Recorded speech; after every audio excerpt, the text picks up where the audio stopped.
타인에게 흔들리지 않고 자신을 돌보는 법. 공동의존자, 더 이상은 없다. 제67장. 가족치료 모임에서 상담가가 남편이 알코올 중독자인 한 부부와 대화를 나누고 있다. 이 두 사람은 완벽한 부부로 보인다. 그들은 치료 모임에 계속 참여해 왔다. 상담가는 처음으로 그들에게 초점을 맞추며 대화를 진행한다. 상담가가 말한다. 스티븐 그리고 조앤, 오늘 밤에 두 분을 모두 뵐 수 있어서 반갑습니다. 요즘은 어때요? 스티븐이 말한다. 아주 좋습니다. 아주요. 그렇지 않아, 여보? 조앤이 웃으며 말한다. 맞아요. 다 괜찮습니다. 그러나 신경을 거슬리는 웃음을 짓는다. 상담가가 말한다. 조앤, 당신은 웃고 있군요. 하지만 뭔가 문제가 있어 보입니다. 여기서는 말해도 괜찮습니다. 당신의 감정, 당신의 문제, 그 어떤 것도 괜찮아요. 이 모임은 그렇게 하라고 있는 겁니다. 당신의 웃음 뒤에 무슨 일이 일어나고 있습니까? 조앤의 얼굴에선 웃음이 사라지고 울기 시작한다. 저는 그 일이 너무나 지겹습니다. 남편이 저를 때리는 것이 너무 싫습니다. 남편을 두려워하는 것도 넌더리가 납니다. 거짓말이라면 이제 신물이 나요. 결코 지켜지지 않을 약속들에 너무 지쳤습니다. 남편에게 두들겨 맞는 일이 정말 지긋지긋합니다. 몇몇 공동의존자들의 대화를 살펴보았다. 이제 우리가 늘 하는 대화에 대해 생각해 보자. 많은 공동의존자들은 서투른 의사소통 기술을 가지고 있다. 우리는 조작하고 사람을 기쁘게 하고 통제하고 문제를 감추고 죄책감을 완화시키기 위해 언어를 신중하게 선택한다. 우리의 의사소통에는 억눌린 감정과 생각, 숨은 동기, 낮은 자존감, 그리고 수치심의 냄새가 풍긴다. 우리는 울고 싶을 때 웃고 괜찮지 않을 때 괜찮다고 말한다. 우리는 자신이 괴롭힘을 당하고 세상과 소통하지 못하도록 스스로를 방치한다.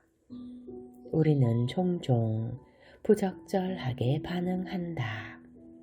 우리는 정당화하고 합리화하고 보상해주고 끊임없이 자신의 이야기를 쏟아낸다. 우리는 주관이 없다. 우리는 때를 쓰고 위협하고 그런 다음 단념한다. 우리는 종종 거짓말을 한다. 우리는 자주 적대적이다. 우리는 빈번하게 사과하고 자신이 원하고 필요한 것을 넌지시 표현한다. 공동의존자는 돌려서 말한다. 우리의 의도는 말을 통해 그대로 표현되지 않고 우리의 말은 우리의 의도를 그대로 담아내지 않는다. 우리가 일부러 그러는 것은 아니다. 그렇게 의사소통을 해야 한다고 배워왔기 때문에 그렇게 한다. 어렸을 때나 혹은 어른이 되어서도 우리는 가족 내에서 문제에 대해 이야기하고 자신의 감정과 의견을 표현하는 것을 좋지 않은 태도라고 배웠다. 또한 자신이 원하고 바라는 것을 직접 말하는 것은 그릇된 처신이라고 배웠다. 아니요 라고 말하며 자신을 변호하는 것은 분명 잘못된 행동이었다. 알코올 중독에 걸린 부모나 배우자는 이러한 규칙들을 우리에게 가르치는 것에 대해 너무도 당연하게 생각하고 우리도 기꺼이 그 규칙들을 배우고 받아들였다. 존 파웰이 의사소통에 관한 그의 뛰어난 책 나를 있는 그대로 당신에게 말하는 것이 왜 두려울까? 를 통해 우리에게 질문하는 것처럼 우리는 왜 우리 자신을 있는 그대로 표현하는 것을 두려워할까? 우리는 각자 이 질문에 답을 해야 한다. 파웰은 이 질문에 대해 다음과 같은 답을 제시했다. 지금 존재하고 있는 바로 그 모습이 우리의 전부인데 그런 우리의 모습이 누군가에 의해 거부당하는 것을 두려워하기 때문이다. 우리 가운데 어떤 사람들은 자신이 누구인지 그리고 무엇을 말하고 싶은지를 모르기 때문에 두려워할 수 있다. 많은 공동 의존자들이 앞서 잠깐 언급했던 가족 규칙에 의해 억제되고 통제받아 왔다.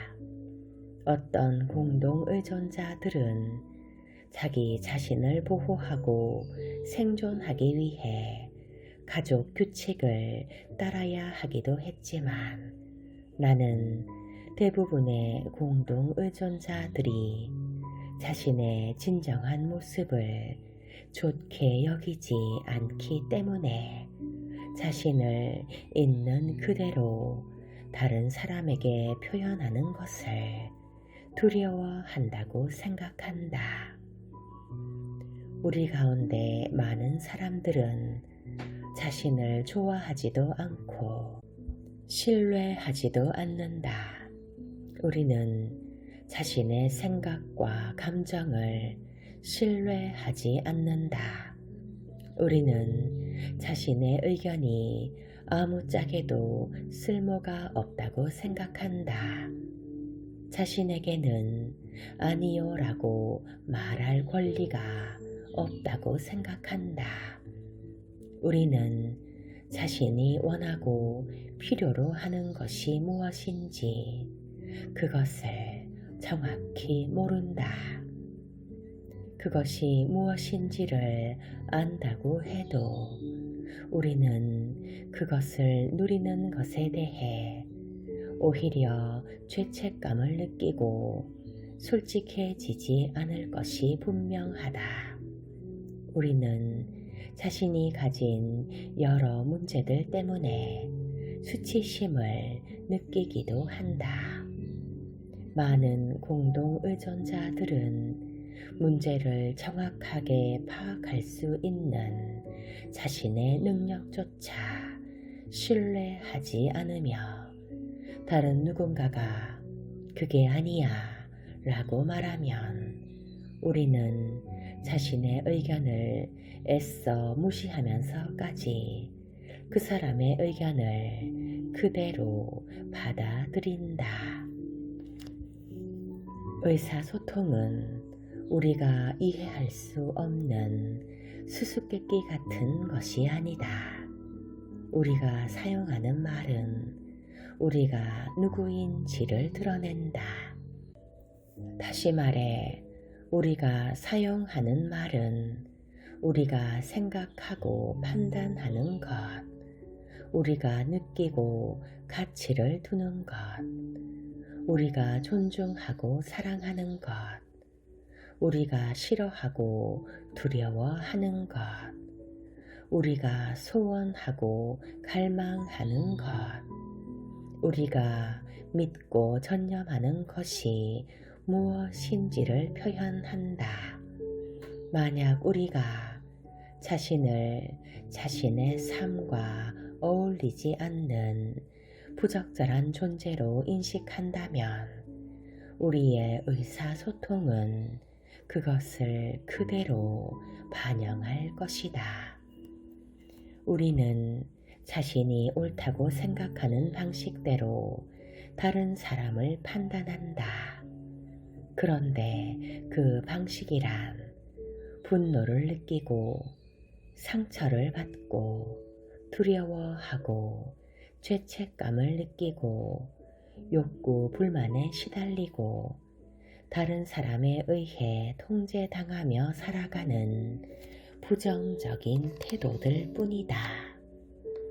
우리는 다른 사람을 통제하고 싶어 할 것이고 어떤 대가를 지불해서라도 사람들을 기쁘게 하는데 가치를 둘 것이고 인정받지 못하고 버려지는 것에 대해 두려움을 느낄 것이다. 우리는 모든 것을 기대한다.